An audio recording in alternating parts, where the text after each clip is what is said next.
প্রাণপ্রিয় বন্ধুগণ, সবাইকে আমার নমস্কার। আজকে আমি আছি শুভেন্দু অধিকারী, কলকাতা। খবর দেখবেন, খেলার খবর। আজকে আপনারা জানেন অনূর্ধ্ব-19 খেলা হয়েছে, সেখানে বাংলাদেশ আমাদের বিশাল বড় একটা বাস দিয়েছে।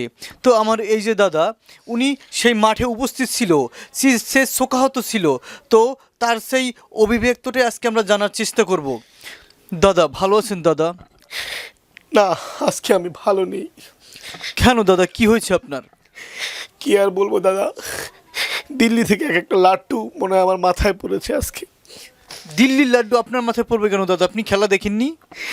খেলা দেখছি দেখেই তো দিল্লির লাট্টু আজকে আমার মাথায় পড়েছে।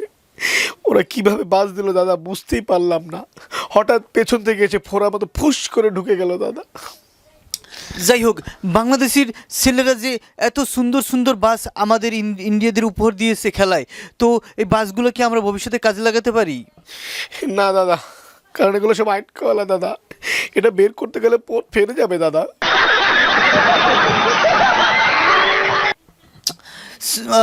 আপনি কি বলতে চান, এখানে কি আন্তর্জাতিক কোনো আইন আর কি আমাদের উপর ক্ষেপে আছে নাকি? আর কি না, কেউ আমাদের উপর প্রেশার ক্রিয়েট করতেছে যার কারণে বাংলাদেশ জিতে গেছে? না, আম্পায়ার 2 নম্বরই করেছে আমাদের সাথে, ইন্ডিয়ার সাথে।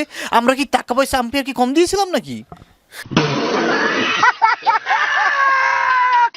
না না, আমরা তো টাকা পয়সা ঠিকই দিয়েছিলাম আম্পায়ারকে, কিন্তু আম্পায়ার কি করবে বলুন, যেখানে ওদের মানে এটা বলার মতো ভাষা নেই। আম্পায়ারকে আমরা প্রচুর টাকা ঘুষ দিয়েছি, বলেছি আমাদের পক্ষে থাকার জন্য, কিন্তু আম্পায়ার তো আমাদের পক্ষেই ছিল। কিন্তু ওরা যে কীভাবে জিতে গেল দাদা, বোঝার বড় মুশকিল। আমরা ভারতবর্ষ বিশাল একটা রাষ্ট্র, কিন্তু এত টাকা ঘুষ দেওয়ার পরও সেই আম্পায়ার আমাদের পক্ষে ছিল না। এটা আসলে খুবই কষ্টদায়ক এবং লজ্জাদায়ক, যেহেতু যেখানে আমরা ইন্ডিয়ার ক্রিকেটাররা ক্রিকেট অ্যাসোসিয়েশন 75% খরচ দিয়ে থাকি, সেখানে আমাদের যেভাবেই হোক জেতানো উচিত ছিল, না হলে তো আমরা আর ভবিষ্যতে টাকা দিব না, না কি বলেন? হ্যাঁ, আমি এই ব্যাপারে আমি নিশ্চয়ই সংবাদপত্রের সাথে কথা বলবো আর কি। ভারত সরকারকে বলবো আইসিসির যত কিছু নিয়ম কারণ সব ইন্ডিয়ার পক্ষে জানিয়ে আসে।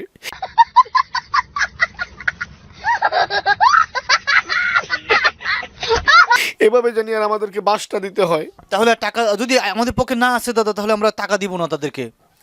টাকা তো দিবই না অবশ্য, কারণ ওরা যে পরিমাণ বাস আমাদেরকে দিয়েছে এই পরিমাণ বাস আমরা কোনো সময় খাইও নি এবং খেতে চাইও না। বিশ্বাস করেন দাদা, বাসগুলো আছলা, যতটুক ঢুকেছে বোঝা গেছে, পথ পুরো ফেটে গেছে দাদা। যাই হোক, অনূর্ধ্ব-19 ক্রিকেট দলের যারা ইন্ডিয়াতে যারা হেরেছো তাদেরকে হারার কিছু নাই। ভবিষ্যতে তোমরা আবার খেলবে, তোমাদের ফাইনালে নিয়ে যাব এবং টাকার মাধ্যমে যে হোক তোমাদের জিতিয়ে নেব। জয় ভারত মাতা। জয় ভারত খাতা।